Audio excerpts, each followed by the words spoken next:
Hello दोस्तों, तो स्वागत है आप सभी का मेरे यूट्यूब चैनल टैक्सेशन अपडेट्स में। मैं हूं आपका दोस्त मैनुद्दीन। आज की इस वीडियो में हम बात करने वाले हैं credit card limit for income tax purposes. Credit card की कितने अमाउंट के ट्रांजैक्शन तक इनकम टैक्स वाले आपको नोटिस इशू करेंगे या नहीं करेंगे, सब चीज़ इस वीडियो में हम इंक्लूड करेंगे। अगर आप क्रेडिट कार्ड यूज़ करते हैं या आप फ्यूचर में यूज़ करना चाहते हैं तो ये वीडियो आपके लिए बहुत इंपॉर्टेंट है। तो चलिए शुरू करते हैं। जैसा कि मैंने प्रीवियस वीडियो में जब एसएफटी का जो मैंने वीडियो बनाया था, अगर आपने नहीं देखा तो उसकी मैं डिस्क्रिप्शन में लिंक दे दूंगा, आप वो वीडियो जाके चेक कर सकते हो। जैसे कि वो वीडियो में मैंने डिस्कस किया था हाई वैल्यू ट्रांजैक्शन के बारे में, जिसमें क्रेडिट कार्ड का जो बिल पेमेंट भी होता है।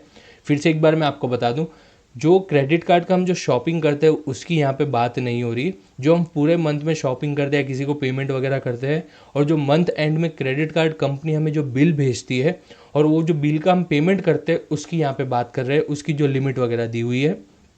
अगर जो आप क्रेडिट कार्ड का जो बिल आता है तो नॉर्मली पर्सन क्या करता है, दो तरीके से बिल का पेमेंट करता है। पहला तो ये होता है कि वो जो जैसे बिल आता है तो ऑनलाइन बैंकिंग चैनल के थ्रू पेमेंट कर देता है, नेट बैंकिंग हो या मोबाइल बैंकिंग हो वगैरह वगैरह, उसके थ्रू वो बिल का पेमेंट कर देता है। अगर ये केस है ऑनलाइन वाला, तो आपकी जो टोटल साल भर में जो ट्रांजेक्शन की लिमिट होगी वो 10 लाख या उससे ज़्यादा तक की अगर आपने ट्रांजेक्शन किया हुआ है।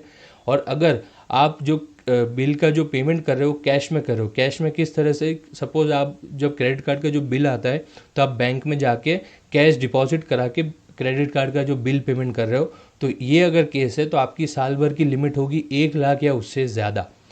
तो ये जो ट्रांजैक्शन जो मैंने आपको लिमिट बताई है, तो इसमें ऐसा होगा, जो एसएफटी जैसे मैंने प्रीवियस वीडियो में बताया, जो एसएफटी होगा तो जो बैंक होगी या जो क्रेडिट कार्ड कंपनी या इशूअर कंपनी होगी, वो जब अपना एसएफटी फाइल करेगी इनकम टैक्स डिपार्टमेंट को, तो उसमें आपकी डिटेल्स सबमिट करेगी कि ये पर्सन ने इतने अमाउंट तक का जो क्रेडिट कार्ड का बिल पेमेंट किया है, कैश में कितना किया और बैंकिंग चैनल के थ्रू कितना किया, ये सब डिटेल्स आपकी एसएफटी में जाएगी।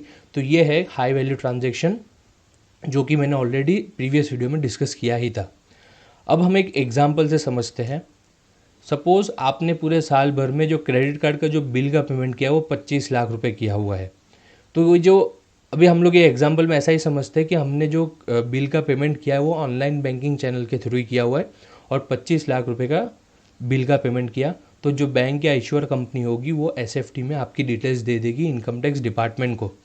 अब मैंने प्रीवियस वीडियो में बताया था कि इनकम टैक्स डिपार्टमेंट ये जो डेटा होता है एसएफटी का वो अपने पास स्टोर करके रखती है, और वो जो पर्सन होता है वो जब इनकम टैक्स रिटर्न फाइल करेगा उसके बाद डेटा मैच किया जाता है। तो सपोज़ ये जो पर्सन है जिसने 25 लाख का ट्रांजेक्शन किया, उसने अपनी जो रिटर्न ऑफ इनकम बताई, जो इनकम टैक्स की रिटर्न फाइल की, उसमें उसने इनकम दिखाई 5 लाख रुपया। अब ये जो रिटर्न है और जो एसएफटी के अंदर जो डिटेल्स इनकम टैक्स डिपार्टमेंट को मिली है, वो दोनों चीज़ों को मैच किया जाएगा, और ऑब्वियसली यहाँ पे डिफरेंस है 20 लाख रुपए का। अब ये जो डिफरेंस आया, तो अब इनकम टैक्स वाले आगे क्या करेंगे वो हम समझते हैं। तो सबसे पहले जो 20 लाख का जो डिफरेंस आया ना, इनकम टैक्स वाले आपको इसका क्लैरिफिकेशन पूछेंगे। जो आपने एडिशनल 20 लाख रुपए जो खर्च किए हुए हैं वो आपके कहाँ से आए। या तो हो सकता है कि आपकी जो पुराने सालों की सेविंग्स या बचत पड़ी हो उसमें से आपने खर्च किया हो, या फिर हो सकता है कोई और इनकम आपने कमाई हो जो रिटर्न में आपने दिखाना भूल गए हो। तो ये सब चीज़ का क्लैरिफिकेशन मांगते हुए आपको नोटिस इशू करेगा इनकम टैक्स डिपार्टमेंट, और आपके पास ये 20 लाख का क्लैरिफिकेशन मांगेगा। अब जो आपके पास जैसे नोटिस आएगी तो आपको रिप्लाई देना होगा, आइदर आपको डिपार्टमेंट बुला के ये क्लैरिफिकेशन मांगेंगे या फिर ऑनलाइन ही क्लैरिफिकेशन मांगा जाएगा। सपोज़ आपने जो भी बोला कि या तो मेरी सेविंग्स थी या मैंने कोई और टाइप की इनकम जो रिटर्न में दिखाना भूल गया, तो आप रिवाइज रिटर्न फाइल करके इनकम भी दिखा दोगे, या वगैरह वगैरह, आप जो भी रिप्लाई दोगे नोटिस का, अगर वो इनकम टैक्स डिपार्टमेंट को सेटिस्फैक्ट्री नहीं लगा, उनको संतुष्टि नहीं मिली आपके रिप्लाई से, तो ये क्या सिंपल एक ही चीज़ करेंगे, जो आपका जो 20 लाख का जो डिफरेंस है वो क्लियरली आपकी एडिशनल इनकम मान लेंगे। यानी कि आपने जो 5 लाख रुपया रिटर्न में दिखाया और ये 20 लाख को भी वो लोग इनकम मान लेंगे, यानी कि पूरे 25 लाख को आपकी इनकम बना देंगे।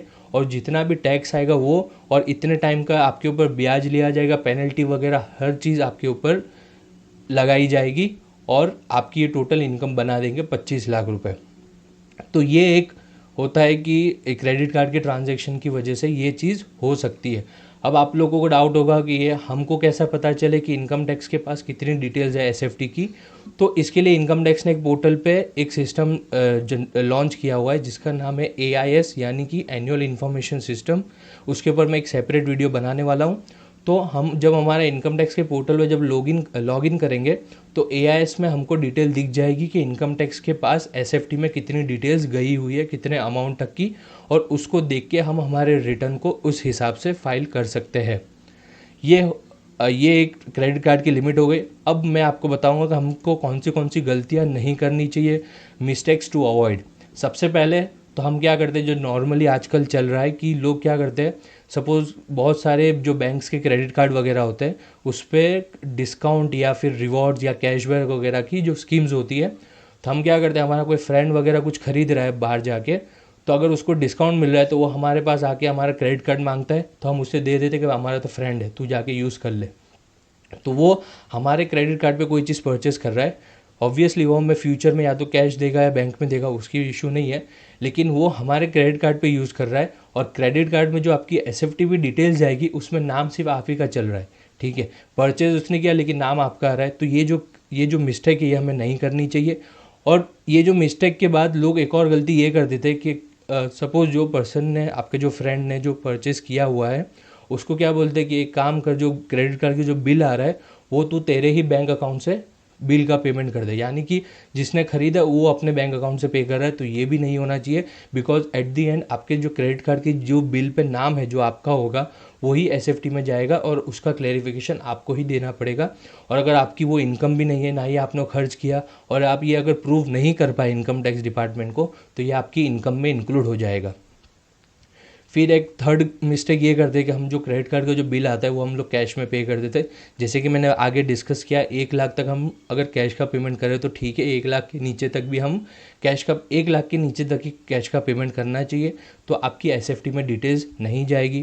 फोर्थ मिस्टेक, जनरली ये बहुत कॉमन हो चुकी है आजकल, लोग क्या करते, कन्वर्ट करा देते क्रेडिट कार्ड को इनटू दी कैश, या तो फिर बैंक में पैसा ला देते। कैसे, जो कोई शॉप्स वगैरह या ऑर्गेनाइजेशंस बन चुकी है जो इनके पास कैश मशीन वगैरह होते हैं, वो लोग क्या करते हैं, 4 या 5% कमीशन काट के आपको कैश दे देते हैं आपका क्रेडिट कार्ड स्वाइप करके। फॉर एग्जांपल, आपको अगर क्रेडिट कार्ड में कुछ परचेज़ नहीं करना है बट आपको पैसे चाहिए, तो आप क्या करते हो, वो शॉप के पास जाके क्रेडिट कार्ड स्वाइप करवा के 4 या 5% वो अपना कमीशन काट लेगा और बाकी का पैसा आपको दे देगा, या तो कैश में देगा या तो फिर आप आपके सेविंग बैंक अकाउंट में भी क्रेडिट करवा देते हो। तो ये भी गलती नहीं करनी चाहिए। तो ये कुछ गलती थी, ये जो कुछ गलतियाँ हमको नहीं करनी चाहिए। और जो मैंने क्रेडिट कार्ड की जो लिमिट्स बताई वो भी आपको आई होप सो समझ आई होगी। फॉर मोर इन्फॉर्मेशन और इनको छोटी मोटी इन्फॉर्मेटिव वीडियोज़ को देखने के लिए अभी हमारे चैनल को सब्सक्राइब करें। Thank you very much.